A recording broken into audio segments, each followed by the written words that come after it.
To get all breaking news, subscribe this channel and check notification box. Thank you. Former pretend President Hussein Obama broke with tradition on Tuesday, sticking his upturned, condescending commie nose into the current political events of today. It was just 10 days after he was evicted by the American people and the calendar from the position he had taken up in 2009, squatting in our White House.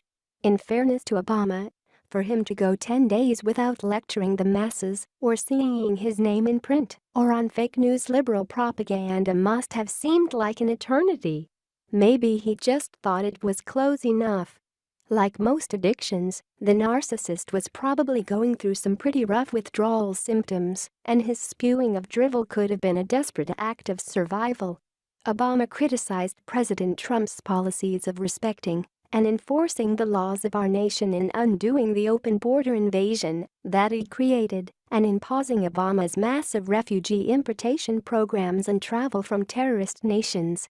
Obama's spokesman Kevin Lewis issued a statement saying, "The pretend president fundamentally disagrees with the notion of discriminating against individuals because of their faith or religion." That's an interesting claim since Obama discriminated against Christians in the refugee programs, virtually excluding them from participation.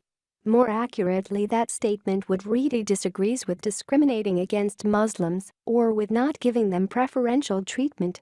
Community organizing rabble-rouser Obama, according to Lewis, feels those engaged in the rioting his sponsor George Soros is fomenting across the nation are doing exactly what we expect to see when American values are at stake.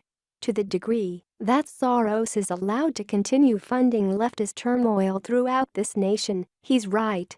American values are at stake, but in the opposite manner from what he was arguing.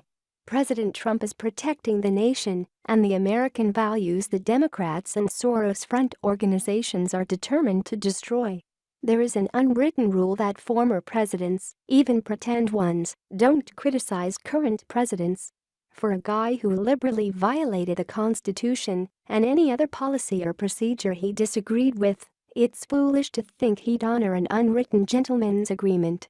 This breach of tradition is in keeping with who he is, to vary one of his favorite lecture arguments.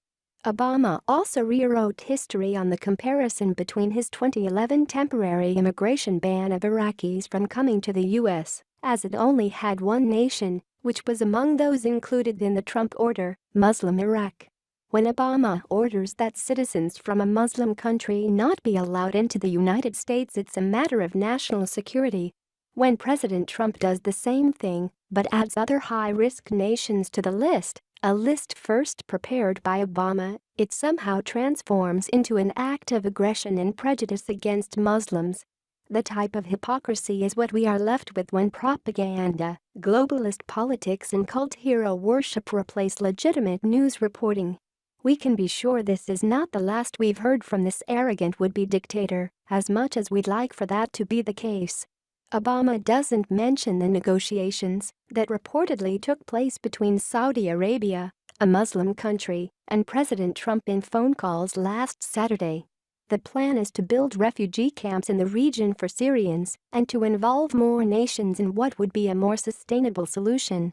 The impact would be to greatly increase the effectiveness in helping Muslims.